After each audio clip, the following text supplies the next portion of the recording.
Coming to you from Phoenix, Arizona, home of Super Bowl 57, it's the Geary, Stein and Stevens Show with your hosts, Troy Geary, Will Stein, and Dave Stevens. Welcome back to Radio Row as we wrap up our coverage for the week here at Super Bowl 57 in the Valley of the Sun, my home. I get to head up to Wickenburg for a couple of days after this whole thing is over, so I can't wait to get out of town. But I also can't wait to talk to our next guest.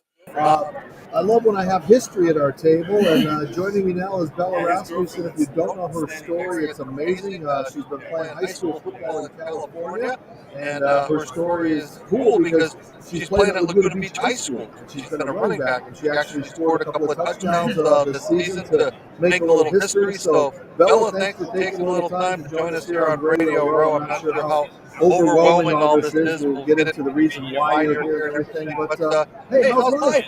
It's been pretty incredible, I'd say, so far. I'm having a great day, so thank you so much for having me. Yeah, and I mean, to do what you've done, I mean, does it settle in your mind yet, kind of the history you've made? I know you heard a lot of famous female athletes, a lot of regular athletes. I mean, not that female athletes aren't regular, but I mean, you know what I mean? Yeah, yeah. You've heard from both sides. I mean, what are some of the people who've reached out to you, talking to you, and realized that you're not a gimmick, that you're truly a football player? You know, I've kind of heard from people that I never would have imagined hearing from. Austin Eckler, I'm huge Austin Eckler fan, so I've been in contact with him. I just finished talking to Brandon Marshall, Von Miller, those guys, talking to them, hearing what their opinions are on it, and it's just, the support is insane, really.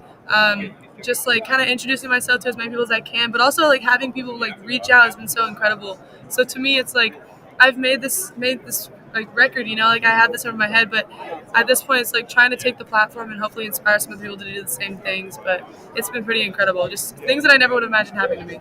And you know, what was it like when you made that history, when you got that first touchdown? I know we saw it on Sports Center and everything like that, but you know, it wasn't just a touchdown for you, it was a touchdown for women everywhere in the United States and the world. So not put pressure on you, but yeah, you're kind of like this Jackie Robinson as far as, you know, the female world sport. Yeah, so the funny thing is, like, when I joined football and when I play football, it wasn't with this intention of being some crazy good female football player, you know? I just want to play football. So when I scored those touchdowns, it wasn't with this idea or this notion that I was going to break a record and make history, because I didn't even know that was a thing. It was really just like, I want to go out and score, you know, like that's a goal I had as a football player, was to score a touchdown. So I didn't find out until after the game that I had actually made history and that was, you know, the accomplishment that it was. But it's pretty incredible. It was just overall emotional, because it was obviously something that I've been wanting to do since I was like 6 years old. So. Well, there's always good with the bad. I know when I played sports, you know, you get the people, yeah, and then you get the negative, the nasty. I mean, what are some of those examples, and how you're a kid still, and people forget you're not this 40-year-old person that has lived life. So tell us some of the bad stuff and how you've had to deal with that. So you know what's kind of crazy about that? I'm happy you asked that question, actually, because I think that's a good thing to touch on. Growing up already, like in being in high school already, it doesn't matter where you come from, what you do. It's like that's already really difficult. You're supposed to be figuring out who you are. So being thrown into this whirlwind of having so many people at such a quick speed hate you, like hate what you do, like tell you like you're not good enough, like it's just for politics, blah blah blah, and really discredit like everything that I've worked for. That was definitely difficult, and I won't lie, like it definitely like took its toll. But at the end of the day, I had to tell myself, it's like, all right, so I can either choose to give these people that don't know me, they don't know how much work I've put in, they have no idea what my football career looks like, all they see is these two videos and they see all the publicity I'm getting. It's like they don't know anything else about me, right? So it's like I can give them all this weight and all their words, all this weight, and I can let it affect me, or I can remember the fact that they really truly don't know me at all, they don't know anything about me, and it's like, and I can choose to be my own biggest fan, you know, because at the end of the day, all you truly have is yourself. Like you are your number one supporter, you're never gonna leave, you know. So it's like I value myself, I value what my words are, what I think about myself. So it's like if I believe in me, then other people are gonna believe in me too. Are you sure you're a teenager? Because that's pretty impressive of a statement there. But you know, and all it takes is you see 50 great accolades, and you get that one person out there on Twitter or Instagram or whatever, and just, it takes one person to tear everybody down. And I love what you're doing. And again, as I say, it's not just about young girls out there, it's about young boys, it's about everybody that has that desire, much like me, to go out and achieve a goal. But now you've done that, so what's next? I know we were talking earlier, you're talking about softball and doing some other things. And, have you had offers from female professional football teams out there, any of those kind of things? Because there's not really much from high school. There's not like college girls teams. There are pros in clubs, so there's not really much for you to do in the interim. Yeah, so the funny thing is I was just looking at something this morning. Like, I got in the car to drive over here, and there's a statistic that only like 7% of college or of high school football athletes actually make it to college football. And then on top of that, like 0% of those are females, So there really isn't an opportunity for me to play tackle football. So instead, what I'm looking at is the fact that girls flag football is going to be an Olympic sport in 2028.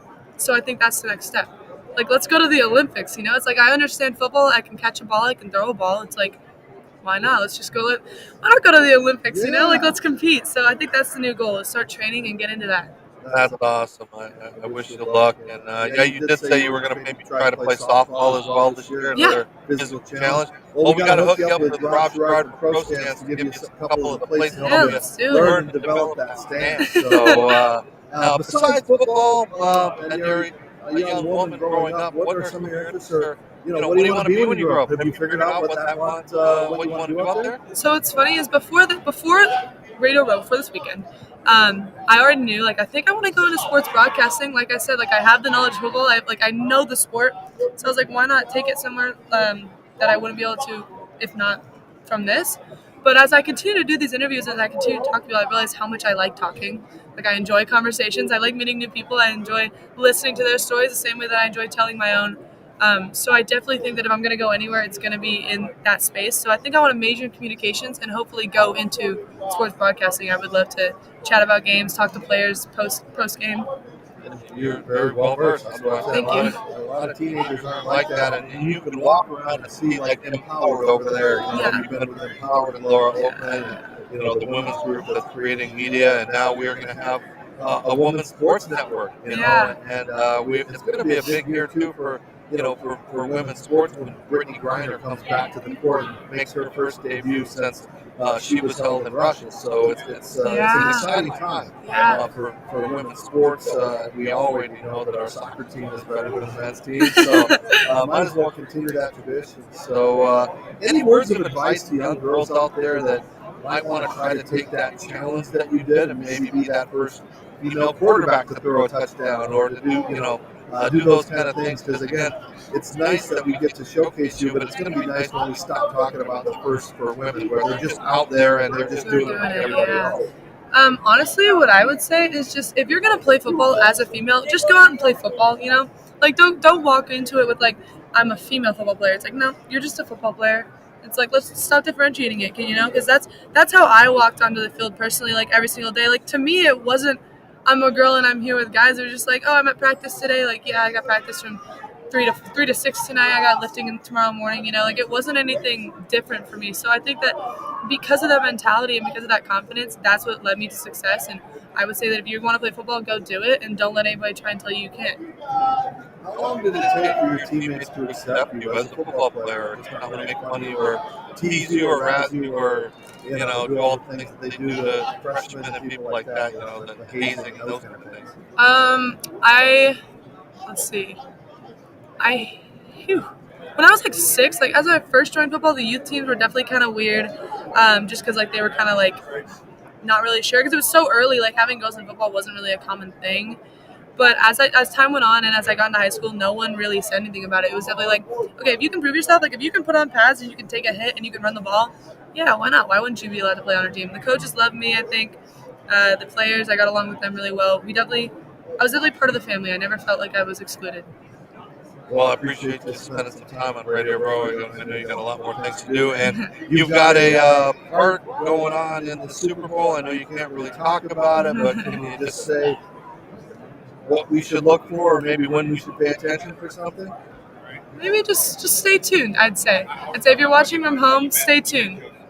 All right, Stay very tuned. exciting. Bella Rasmussen, best of luck in whatever you do, and we hope we can have you back in a couple years when you're talking about being on the Olympic flag football team. Absolutely. Let's do All it. right, that's awesome. That's a way to start our day. Bella Rasmussen here on Radio Row. And again, we're brought to you by Fresh Clean Thread.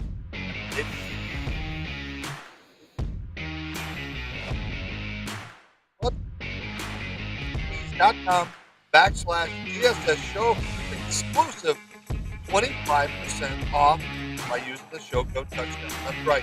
I've been wearing them all week. I've been on Radio Row. I've been on the red carpet. I've been doing all kinds of fun wearing fresh, clean threads. And thank you for being a part of the Geary, Stein and Stevens show. And of course, we got jam bars all the way, all delicious, all organic, and of course they're the artesian energy bar, and they're really, really good. And they're only 240 calories, and they're good for you. They're all national ingredients. And again, thank you, Jenny, the founder of Jam Bar, for supporting us. And of course, tomorrow, what do we got Saturday going on? It's of course the Dave Stevens, Luis and Dejas football camp, the ability football camp at Camelback High School. 10 a.m. Registration is still available. You see the QR codes. You can click on those. Go to our website. Register. We need volunteers, we need campers, or your donations. I'm really excited to have that happen tomorrow as we wrap up our coverage at Radio Row. I'm Dave Stevens. I don't know who's coming up next. We just keep getting the stars. Bella's the big star. Continue to follow us on all social media platforms. I'll be back right after this.